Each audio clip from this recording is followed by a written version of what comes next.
Well, who knows? Will WestJet be flying this weekend? I don't know. Welcome to the superpilotish channel. My name's Graham Wilson, and today I'm going to be talking about the WestJet strike, lockout, whatever you want to call it, from my basement. Yeah, got the old armchair out today.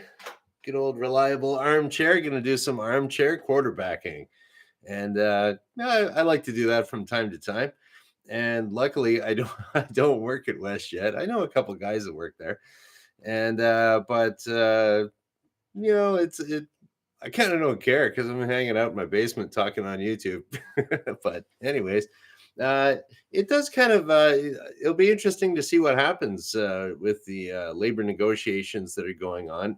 If you're not familiar with it, the WestJet is a Canadian airline, and it's based out west in Alberta there. And it the pilots voted. They've been kind of working without a contract since about last September, and the employees there, the pilots union, they decided to go on strike about a month ago.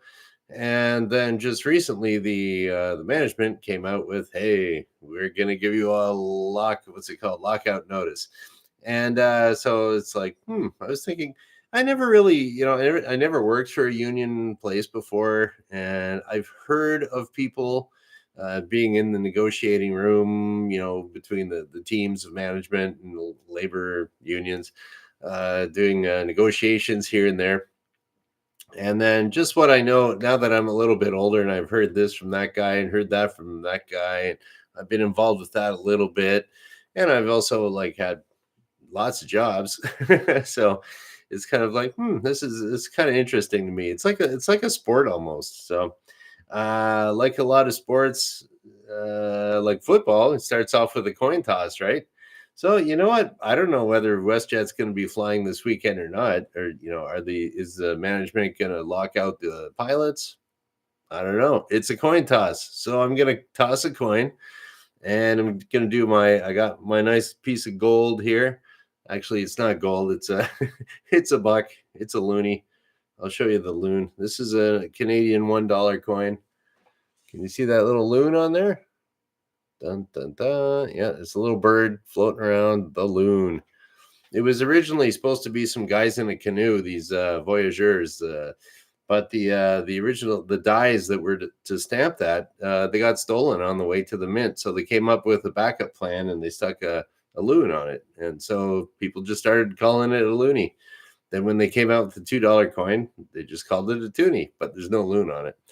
Anyways, so I'm going to flip a coin. Here we go. We're going to get all ready for the armchair quarterback. Okay, so we're going to say heads. It's going to be okay. Everything's normal on the weekend with WestJet. And tails, they're going to get their butts locked out. Here we go. Let's see what happens. Okay, heads, they're flying. Tails, they're not. Oop, here we go. What do we got? The big reveal. We got heads. Heads, they're flying. Okay. Well, I'll give you there. That's the queen's head. That's going to be replaced by the king here pretty soon. You can say what you want about your kings and queens, but whatever. That's on the money. So, all right. According to my super accurate prognostication, everything's going to be cool this weekend, because that's what the coin said. But I was thinking, like, there's lots of different things at play, a lot of factors at play that could, put people out on the picket line or not. And so I just figured I was thinking about doing like both sides of the argument here, but looks like I'm going to go with the heads. They are going to go back to work. Hey, great. Let's assume that and think the best. Now, how did we get there, though? Okay, so first of all, the unions, whenever you're doing any type of negotiation, whether it's for your own personal wage, or you want to get a job, or you're hiring somebody, maybe you own a business, and you know what wage you pay them and stuff like that, whoever you're hiring. So it's the same kind of thing, but with a little bit more people involved here, because there's a union. There's I read a couple different articles before doing this. one article said there's 1,800 pilots. Another article said there's 1,600. Oh well, bunch of pilots. But they did vote for like I said, their contract expired last year, and they've just been kind of, hey, let's let's figure this out. And I don't think like the aviation industry has been kind of tough for the last few years. A lot of planes got grounded for many months, and people got furloughed or people got laid off. So yeah, there's I could see why they were holding off on, like, even both sides, whether it was the union or the management of the airline, to hold off a bit, because like by last September they weren't sure what kind of revenues they'd be bringing in, and I don't think anybody wants to bankrupt their employer so they're out of work. But the thing is, pilots nowadays, there's no shortage of jobs for them. All those 1,800 pilots, they could get snapped up. It's and if they all got fresh type ratings on 737s, that's what WestJet actually flies. I mean, they could head on over to Dubai, or they could head over to fly for Cathay Pacific over in Hong Kong. It's a worldwide industry. India, there's a lot of maybe there's a few Indian pilots there with dual citizenship, and they'll be like, I'm going home. I'm gonna go fly for over in India. So or other places, Saudi Arabia. It's a global industry, right? So they could get snapped up here and there. They'll have no problems getting jobs. And if WestJet went under, the big competitor Air Canada would be probably buying up all those planes and hiring those guys on again. So they wouldn't be out of work for very long. And oh, hey, Wrench, welcome to the chat. And then so Wrench is asking here, do people just pick up their life and move to India? Some do. I could see, especially if they're from there, and so they'd just be going back home. And now they're all trained up with a fresh type rating, and they're working for their airline. There wouldn't be too many of those, I don't think. But yeah, so okay, so they got to play their little games here with the negotiations, and of course, this is all from the armchair. And yeah, so a month ago they said, we've been working without a contract here. Okay, we're going to see what the first quarter profits are looking like, and now we can see what kind of money we can squeeze out of these guys. And so, okay, I looked it up. There was a 95% of the pilots voted, and there was a 93% strike mandate. So that's a pretty strong strike mandate. Being here in Windsor, it's a very automotive union kind of town. That's a pretty good mandate at 93%. And so that gives the negotiation team, oh, and hey, Dustin, welcome. It gives the negotiation team, a little bit of bargaining power at the table, saying, look, our membership's backing us up here. We want to go on strike. That's a good way of doing it. And hey, Dan. So that's what they were doing. And then, okay, that's the little union game they have to play. And now the management has to play the little management game. And so that's why they said, oh, the thing is, you can't, when people are making deals here, like, you got to think that these, to get to the CEO position of a company, or to get to the head of a union, you got to be a little bit political, because it's if you're a union, you're elected. So union heads, they are elected, so they are politicians in a sense. So you got to play little political games. And then so the people that make it to the leadership on the management side, they're also the kind of like the same type of, I want to be a big shot kind of guy. So you got these two big shot guys from the different side of the fence. They're kind of like playing tennis, I guess, or something. So they swat the tennis ball over, boom, 93% strike mandate, and then the management volleys it back, or pickleball. That's actually really cool these days, apparently. And they say, okay, no, we're going to lock you out. And so that's what they did. They said, oh, okay, woo. So that way the union guy looks tough. The management team looks tough. All right, yeah. And at the end of the day, according to my coin flip, they look tough. They look tough. Everybody saves face. We're all looking good here. And we didn't the management people. Well, we wanted to get we wanted to save a little bit more money, but for the continuity of the company and for our customers and our all the stakeholders involved, we had to kind of go up a little bit here. And so we paid out a little bit more than we wanted, but we also had a contingency plan for that. So it's not so bad. We're all good. And then the union guys said, well, we put their feet to the fire. We didn't get exactly what we want, but next time you watch, next time we'll get them. And we'll just kind of wait and see how this inflation thing works out. And then they say their little political things and everyone goes back to work. So according to my official coin toss that I just did, heads, they go back flying or continue flying. Tails, they go on strike. According to that, there we go. And that's how it would work out.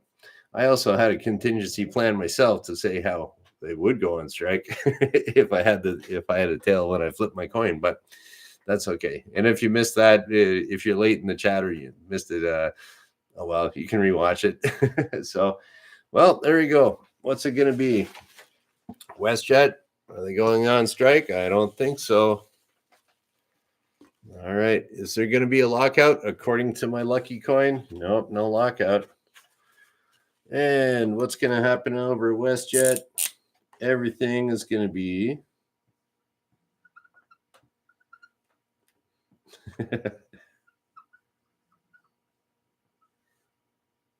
let's see. What's it going to look like over at WestJet? Everything's going to be awesome. Actually, WestJet is from what I've heard, it's a pretty good place to work at. The guys that I know that got hired there, they were telling me when they went out to Calgary to do their ground school, the CEO of the corporation actually came down and welcomed them to the WestJet family kind of thing. So I mean, that's a real classy move. If you're ever like a CEO or you own a company or something like that. I mean, I've been to lots of companies, and if the owner of the company comes to me on my first day working there, it's like, wow, this is a pretty good place, and it usually ends up pretty well, or things go pretty well until they fire me or something like that. But generally, you can tell that it's a pretty good place. If it all the management comes from the owner, like the top guy. Whatever the CEO wants, he gets or she gets. And so you might have a good boss, but if the boss's boss is a jerk, well, there's not much you can do. So from what I've heard, the CEO over at WestJet's a pretty decent guy. And so everybody wants to just keep chugging along. With all the disruption and everything that's happened in the economy in the last few years, I think people are just kind of like, okay, I'm tired of being out of work. Let's just get back and start paying off the visa bill or whatever. And actually, Rich is right here. An owner can look great and fire you the next day. Yeah, it's happened to me too. But until they fire you, it's pretty good. So, yeah, you got to be prepared. And that's another thing in this economy. Like, you got to be prepared to, as everybody kind of learned over the last little while, it's like you should always be prepared to lose your job because you don't know when it's going to happen. So it's like people woke up one day and all of a sudden, hey, you're out of a job. You're not essential. What do you mean? I got a really popular restaurant here. Nope. You're out of business. Okay. And that can happen. We've seen it. It'll happen again. It's just a matter of time. But let's get all conspiracy theory about it. No, but I mean, hey, you can't argue with the fact that lots of good workers lost their jobs there. So anyways, I think I would say I was kind of leaning towards that anyways, but I could be wrong too. They could go on strike. And if I'm wrong, I'll just blame it on my coin toss. That's what I'll do. There you go. Heads I win, tails you lose. Anyways, what else we got here? Okay, I don't know. Did I see you sneaking in here, Dan? Hello. Okay, yeah. So that's all. I was just figured I'd talk about WestJet a little bit. As far as I know, pretty good place to work. It would be. Now, I think the culture there has probably changed. When it first started up, it was started up by people that kind of got Southwest Air in the United States going. and they consulted heavily with WestJet. So you could kind of say that WestJet in Canada is our version of Southwest Airlines, where everybody's all happy and everything like that.